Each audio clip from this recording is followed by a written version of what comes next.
disappointment, grief for the Madison community. We were brought together by a tragedy, and today 3 families woke up this morning to a world without a loved one. And that can never be outdone.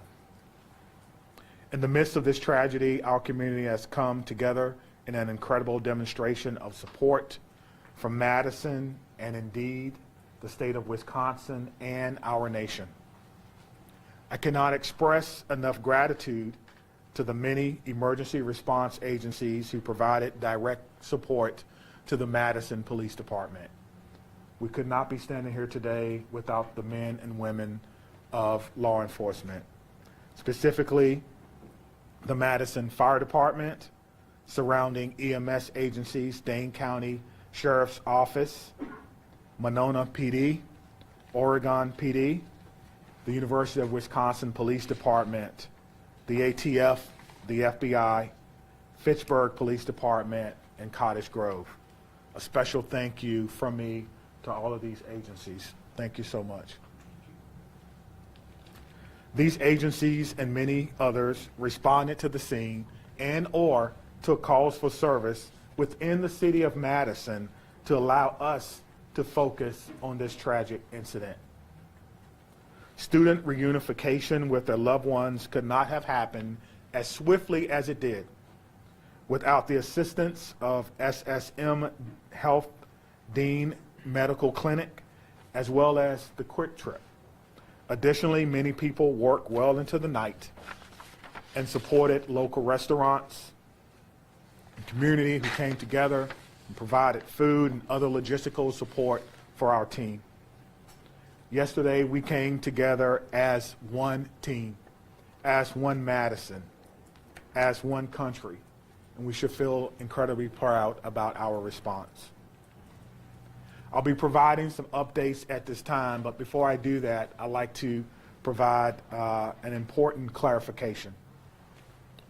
Yesterday, after looking at the computer-aided dispatch system, it seems as if a call came from a second grader. It actually read, the call came from a second grade teacher. That was a mistake. That's my responsibility, and I apologize, and I clarify that today.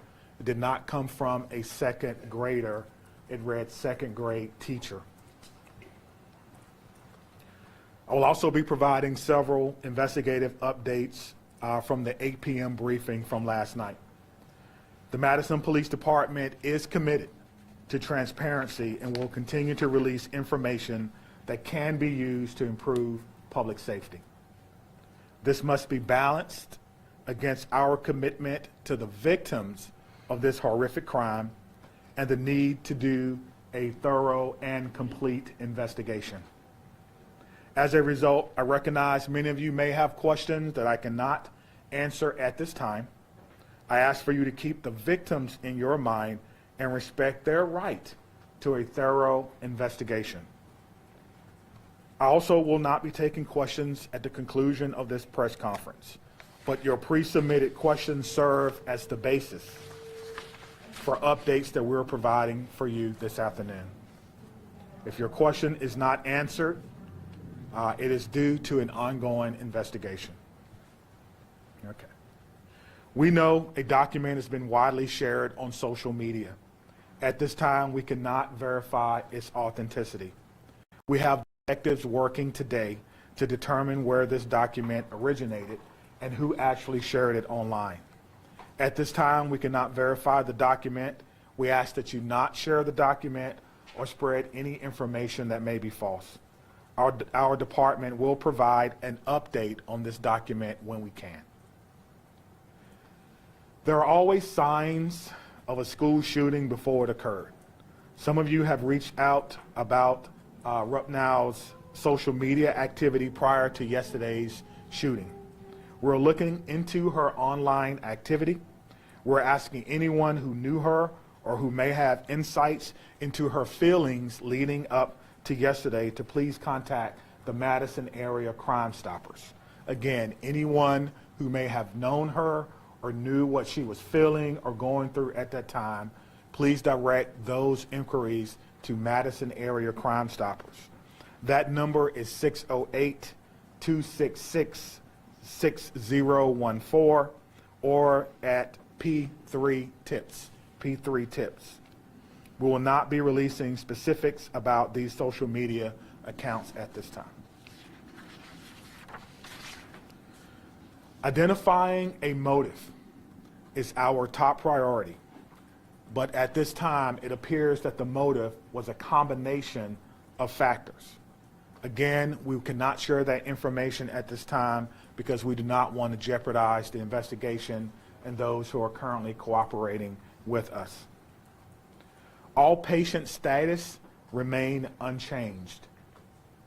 The 911 calls are the record of the 911 Communications Center, and their standing operating procedure is not to release documents in open and active investigations. Again, we are working to authenticate the documents that you see online that some are referring to as a manifesto. And as soon as we do that, we will let you know. Now, the process for doing that is looking at original documents that may have been taken from the suspect's home, looking at information that may be on laptops or on computer to determine if this document originated from our suspect. Any disciplinary records would be under the purview of the school. Some of you have asked whether or not she was troubled or whether or not she was troubled at school. We do not have those records. We are not the proprietor of those. On the question of bullying, we're talking to students to understand whether bullying was one of those multiple factors that I mentioned earlier. Some have asked if people were specifically targeted. Everyone was targeted in this incident, and everyone was put in equal danger. Today, numerous MMSD schools were targeted by false threats, often known as swatting. We're working closely with the Madison Metropolitan School District to determine where these originated and to investigate this call. We do not believe that there are any current threats to any Madison area schools, and will continue to investigate these calls and any threats of violence as they come in. Let me be clear on this point. Making false threats is a crime, and we are working with the district attorneys to prosecute these crimes as information is gathered. And if we have to do that, we certainly will. I encourage all parents, all family members to talk to your loved ones about this. We will determine where they originated. We'll use federal partners if we have to and levy those charges as well. As we continue to investigate what happened yesterday, we're keeping the victims and their families in the front of our minds. We want to thank the countless people and organizations who've reached out to support them, as well as the Dane County Victim Witness Unit and the Dane County Emergency Management, who provided direct support to the families. To the Abundant Life Christian Academy, this is a hurting and haunting situation, and the many survivors will need our continued support, and we pledge to give them that in the days, months, and even years ahead. As a community, we must not allow violence or any act of violence to define us. We refuse to allow hate or destruction to win in this city, but rather we will honor our survivors, our victims, through love, support, and the Madison way. Please continue to take care of yourself and take care of each other. At this time, we have several officers who are working today who was working yesterday. They were given the opportunity to stay home on what we commonly refer to as an administrative day.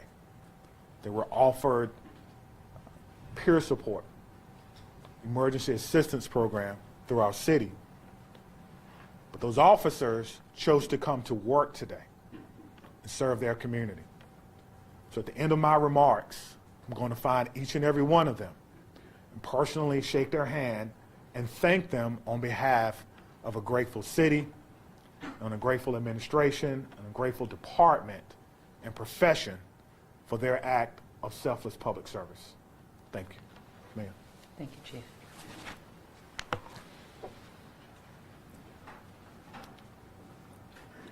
I want to start where the Chief ended, which is just asking everyone in this room and within the sound of my voice to take a minute. It's been an incredibly difficult 24 plus hours at this point in time. We're all human, including each and every one of you in the media who is covering this really tragic event. Please remember that you're human and take care of yourselves. We all need to do that. Drink water. Take a moment. Access whatever mental health resources you need. Because that's our job now, is to take care of ourselves so we can take care of each other and our community. Yesterday, the Madison community experienced a terrible and traumatic event. If there's any positive in it, it's that the educators at Abundant Life, our local law enforcement and first responders, and our community partners were prepared to respond. They acted without hesitation to protect our children, and I'm grateful and humbled by their actions. It's a day that I hoped never would come to our city, but like so many other communities, here we are. We will never be the same, but we will get through this together. I want to ask again that everyone, please respect the privacy of the victims, their families, and those in the Abundant Life community. Right now, our full focus is on caring for those impacted. First and foremost, the victims and their families, the Abundant Life students and educators, our first responders, the students and educators across the city who woke up this morning and went into a school building not knowing if they would come home tonight. The incredible bravery of that act.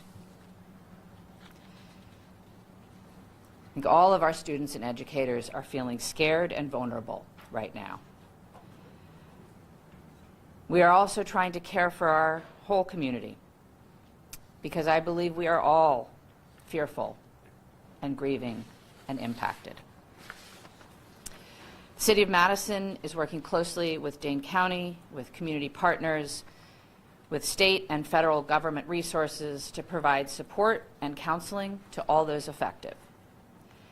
I want to direct folks to a new city resource website that's available at cityofmadison.com/resources, which includes trauma-informed community resources, updates, community mental health resources, and information about vigils, other public events, and where folks can donate to support the Abundant Life families and our community. I want to highlight two things that are also on that website, and once again, that website is cityofmadison.com/resources. If you wish to support the families, the request is that come in the form of financial support through a site set up by the United Way of Dane County. You can visit unitedwaydanecounty.org, or you can text HELP for ALCS to 40403. Again, that's HELP numeral 4 ALCS to 40403. The community is also invited to a vigil tonight by the Vel Phillips statue at the Capitol at 6 p.m. Again, that's at the Capitol building by the Vel Phillips statue at 6 p.m. I would ask that everyone, and particularly the folks in this room, Please avoid spreading misinformation, particularly via social media. Please vet what you share, even if your wish to share is well-intentioned. There is so much that we do not know at this point, and we have to allow law enforcement the time and space for a careful and methodological investigation. Let them do their jobs. And above all, please respect the victims, respect the families, respect the school community, particularly on social media. I want to say a huge thank you again to all of our partners and those across the country who have reached out offering support and well wishes, including President Biden, who I talked to yesterday, Senator Baldwin, who I talked to yesterday, Congressman Pocan, Governor Evers, who called, and many others at every level of government and all across our community. I want to thank most particularly our first responders and everyone who mobilized yesterday to help. Certainly Madison Police Department and the many law enforcement agencies that were mobilized, the Madison Fire Department, the Sheriff, the State Patrol, the FBI, the ATF. I want to thank our hospitals that cared for the victims and the medical staff there. I want to thank Dane County, in particular emergency management and the victim services unit. They have been incredible. I want to thank SSM Health and the Dean Clinic. They, without hesitation, made their facility available to us. They canceled all appointments. They rearranged the facility. They put their staff at our disposal to make sure that the Abundant Life families could be reunited with their students. I couldn't be more grateful to them. I want to thank the United Way, both for setting up the donation site and for mobilizing resources across our community. I want to thank the Red Cross and the Salvation Army, the religious leaders who came to the reunification site yesterday from across our community, and all of the community organizations and businesses that donated food and resources to the families and are still now offering support for our community. There are so many people who have offered support, resources, help, and well wishes, and we are grateful to every single one of them. I want to end where I started, which is centering our collective humanity. We all have to take care of ourselves so that we can take care of each other and our community. Whatever your belief or tradition is, I would ask that you find a way today, tomorrow, in the coming weeks, months, and years to be kind, to give grace, and to find ways, big or small, to help make our community a safer place for all of our children. Thank you, and I'll turn the podium to the county executives. Sorry, before you go, can you introduce We'll answer yourself? questions. No, Oh, introduce I'm sorry. yourself and give us, I'm sorry, I forget that you're not a local. My name is Satya Rhodes Conway. I'm the mayor of Madison. That's S-A-T-Y-A, last name R-H-O-D-E-S-C-O-N-W-A-Y. Satya Rhodes Conway, mayor of Madison, Wisconsin. Thank you. Good afternoon, everyone. I'm County Executive Melissa Agard, M-E-L-I-S-S-A, A-G-A-R-D. It's unfortunate that we are still having to navigate this absolutely horrific situation in our community.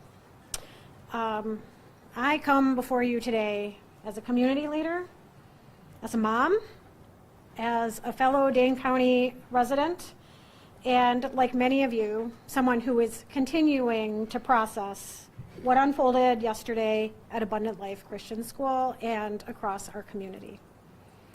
My heart aches for the students and families and teachers and the first responders at all levels, from the 911 officers to the folks that are at our coroner's office. every single one of us has been impacted in an unimaginable reality by this situation. Our kids, my kids, teachers across our community, and in fact across our nation, had to wake up and go to school today, and that was an act of bravery. Parents dropping their children off at after what we witnessed yesterday took an act of bravery and a belief in our community. And that's a bravery we should not have to put on the shoulders of our children and our families and our community. Let me be clear. These everyday actions that we have all experienced over the last 24 plus hours should not require bravery. They should be routine and joyful, especially at the end of a year, wrapping up a semester. Our kids should be laughing and learning and thinking about pajama day as they're heading into the holiday season. But right now, that's not the case.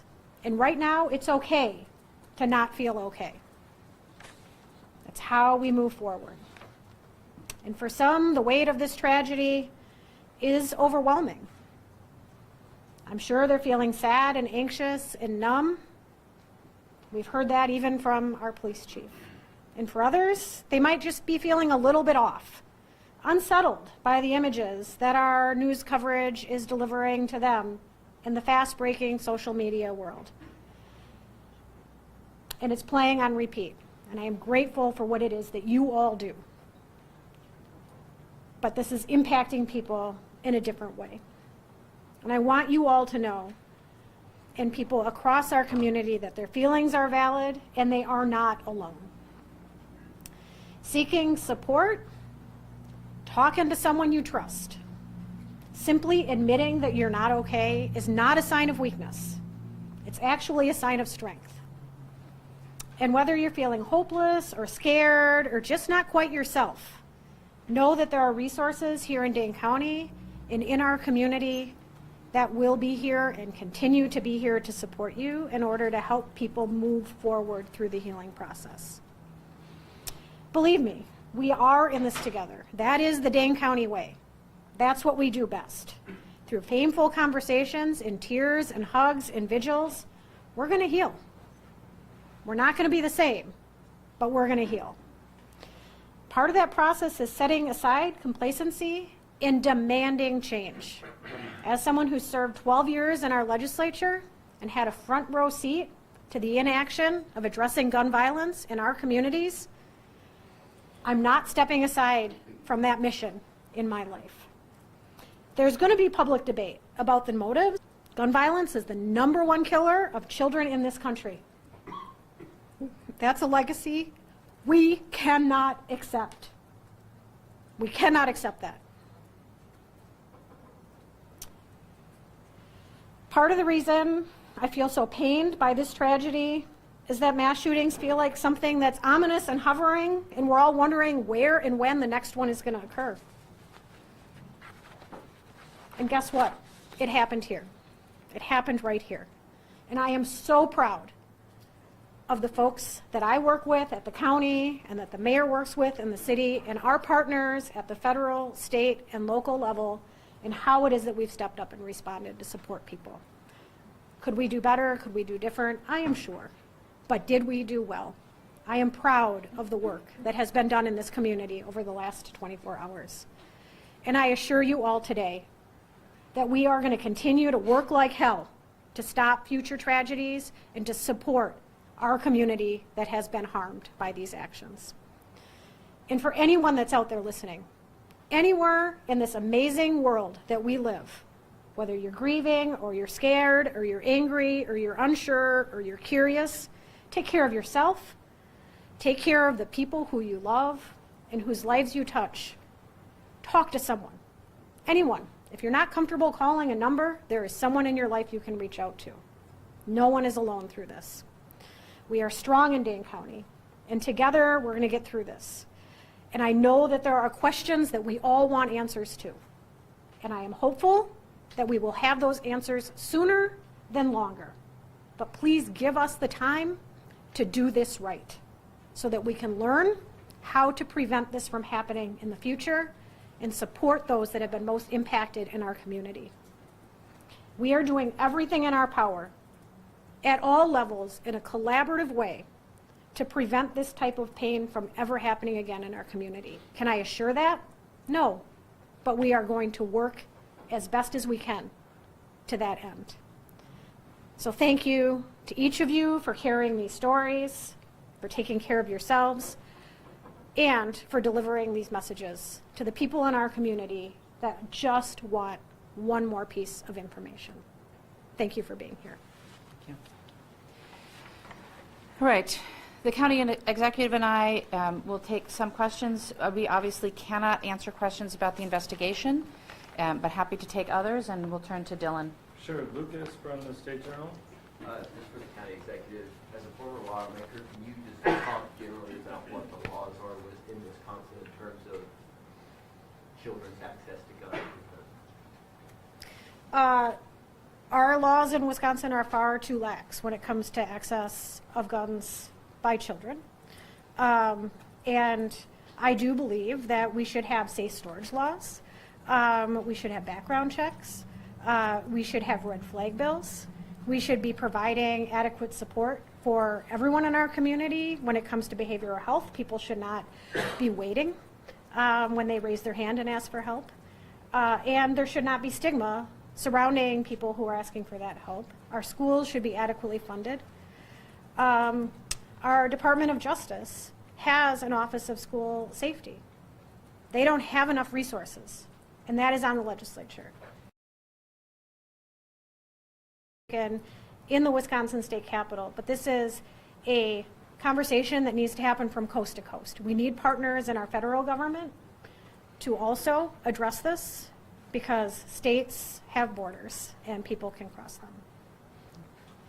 Okay, Maddie from WIC. As public officials, can you speak to the process of vetting information before sharing it publicly, what that looks like behind the scenes? We can try. I think it depends, but we have a process within, obviously, both police and fire have public information officers who work with the principals to gather and vet information and share it out.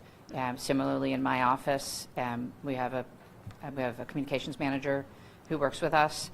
In terms of the investigation, I can't really speak to that process, but there is a process within law enforcement to decide what information can be shared that won't jeopardize investigation, and then to do our best to verify information before we're sharing it publicly. Obviously, in an event like this, there is a lot of chaos, and it can be difficult to parse out where information is coming from and how accurate it is at any given time. And so in a developing scene, sometimes we will share information that's not 100% correct. But as you've seen already, the chief comes back and tries to give out the best information we can and correct any mistakes. Scott, do you have anything? Do either of you believe that there ought to be charges brought against the parents or anyone else involved in this incident? Don't know. I think it's far too early to comment on that. As the investigation proceeds, I think law enforcement will take the steps necessary, but we don't know nearly enough yet. Cody, do you have a question? Okay, Madison. CS Police Chief Sean Barnes is not here. Maybe somebody else who's here with law enforcement can speak to this. He mentioned yesterday that the family or the father seems to be cooperating. If you drive past the house that they were searching, it doesn't look like the home of somebody who's cooperating. So maybe can you explain to an untrained eye the state and the condition of the home and the manner in which it is in at the moment? Is there anyone here that can speak to that? Sorry, we'll have to follow up on that for you. Chloe? Again, I'm not sure if anyone is able to speak to this, but I know Chief Barnes kind of briefly mentioned that students are talking about if the suspect is, talking or was bullied. Is there anyone that can speak to that right now? Students are coming forward at this time and sharing what they saw and heard in school yesterday or their relationship with the student. So I think broadly, at this point in time, it's a very active investigation. You heard the chief ask folks who want to share any information that they may have to share that via Crime Stoppers, and I would echo that if anybody has information that's relevant to the investigation, to please share it through Crime Stoppers. I think today is going to be a very difficult day for all of our students in Madison. I know that our schools and teachers are doing their best to support kids, and I think the county exec has kids as I do not, so she may know more about that. So I do have a son in our Madison schools, and it was hard for him to get up and go to school today. And then the school was locked down because many schools in Madison area were locked down due to swatting.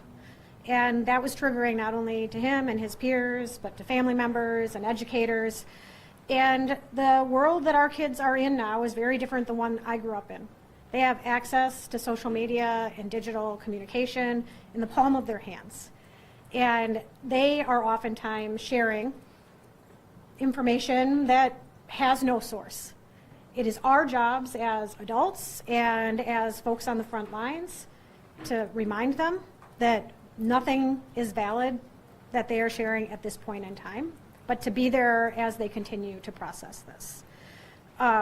Again, my message to my son and to his friends and to other families that have been reaching out is, if you do feel that you have any information, if you feel like it might be something that would be helpful and you're not quite sure, you should still call Crime Stoppers. The smallest piece of information could be the last piece of information that we need. So don't second guess yourself. Please reach out to Crime Stoppers. Parents, support your children through this as they are navigating. It is a very confusing path for them, and my kids seem to know more than I do right now as this is going on, because of the fact that that digital device is in their hands. And we need to help them know that they should be putting that down and slowing their worlds down as we're navigating our way through this. Thank you. Shalini from WORT. I'm sure you've been on the phone continuously and have made hundreds of calls. Could you talk about any conversations you've had with other MMSD or other schools in the area? Yeah, I can speak to that. I have been in touch with the superintendent, and my staff have been in touch with his staff.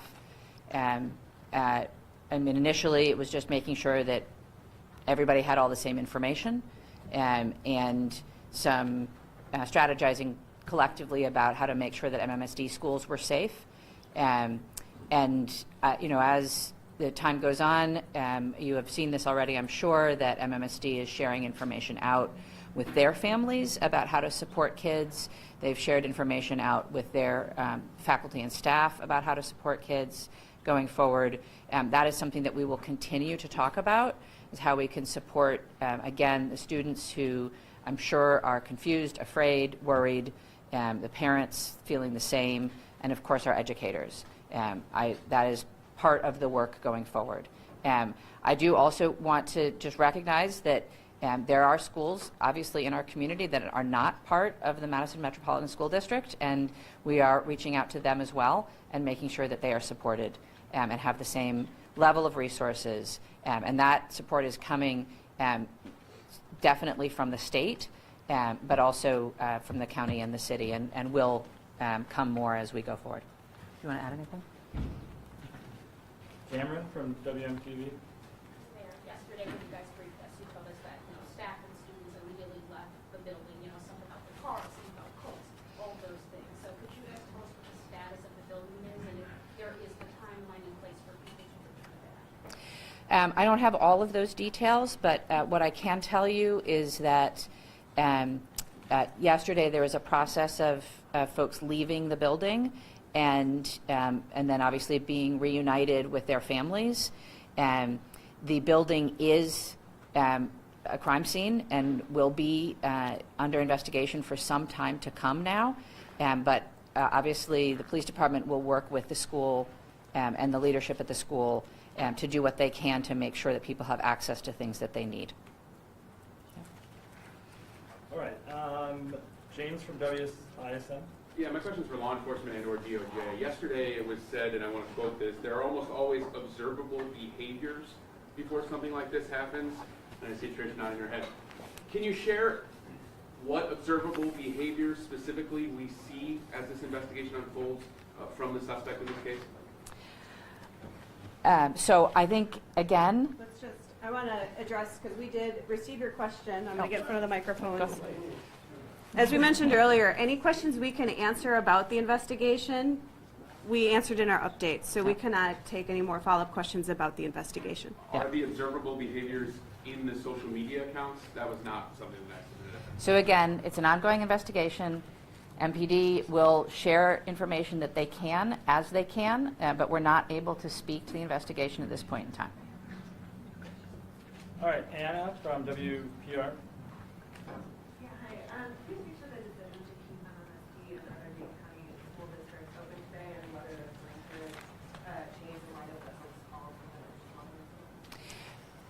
and You know, we don't Yeah. have anyone from the school district here. Yeah. Sorry.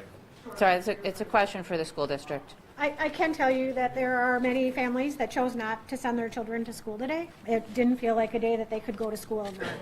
That was a highly personal decision that individual families made.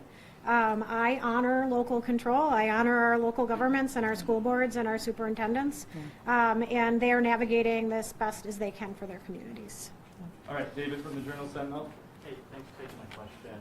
Wanted to ask about a timeline or any further information you give on the victims of this incident and kind of if there's any timeline for that might be. I'm not aware of a timeline at this point in time. Thank you. All right, Ian from CBS News. Why didn't the school have a resource officer, and would having one have made a difference? That's a question for Abundant Life. We can't answer that. With having resource officers, I'm told that Madison doesn't have resource officers in their schools. This is something that So again, that's a decision that's made by the individual schools and school districts, so it's not something that we can speak to. Brianna. Two questions, if I may. One, police chief made a correction saying that it was actually a second grade teacher who made that 911 call. Have officials been in touch with that teacher? Is there anything you can share about who the teacher is? There's nothing we can share at this point in time. And then, are you able to speak to the general protocols about bullying? How does the school monitor bullying? Do they have protocols in place to monitor how that happens? Again, we don't represent Abundant Life, and so we're not able to answer questions for the school. All right, Shaq. Is anyone from Abundant Life able to speak, or She just had it. Okay. I'm sorry. Okay, we got to wrap it up here, so we'll go. Well, Mayor Conley, are you able to just say, I mean, right now we know the victims as students and teachers, nothing more. Can you just speak a little bit more to that? I understand you're trying to respect their privacy, but can you speak a little bit more to the personality? Were they engaged in sports? Were they beloved by the community? I'm sorry, we can't share anything more at this time. And it's Rhodes Conway? Excuse me. Yeah. We really can't share that. Okay, so Adam from CBS 58. Sure. So it's been 27 hours now. Why can't we share the identities of the victims? It is my first priority, and I believe the priority of many of us here, to respect their privacy and their timeline. These are folks that have been deeply impacted by trauma and are grieving. And frankly, I think it should be up to them whether and if they want to share any personal identifying information with anyone at all. But it's not up to me. It's a law enforcement decision. And so when law enforcement feels like that's appropriate, they will share that information. The shooter was named yesterday. Do you know why the victims were not named? No, that's a law enforcement decision. She unfortunately walked out the door, too. Do you know when we'll be able to talk to him? I don't. Adding off that question, I mean, we've been sitting here for the last 27 hours, as Adam mentioned. Why would you guys not have the proper people in place to answer some of these questions?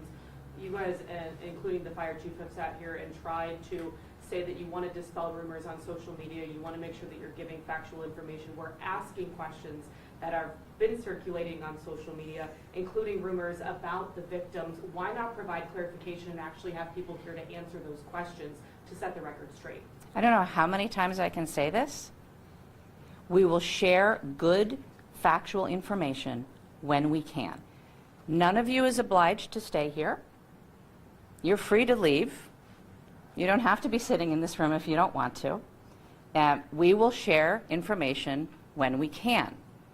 It's very important that that information be as factual as possible. All right, I'm going to say this and then we're done. It is absolutely none of y'all's business who was harmed in this incident. Please have some human decency and respect for the people who lost loved ones or were injured themselves or whose children were injured. Just have some human decency, folks. Leave them alone. Let them grieve. Let them recover. Let them heal. Don't feed off their pain. We'll share what we can when we can, and not before that. Thank you. Is there another briefing scheduled? There's not. Allow me to ask the question. The mayor does what she wants. No, but you actually heard the question and you didn't think it was Right. okay. I promise to speak to the people of the I got one. Well, they make their own decision. So you made the decision coordinator because you heard the question, so you didn't think it was okay.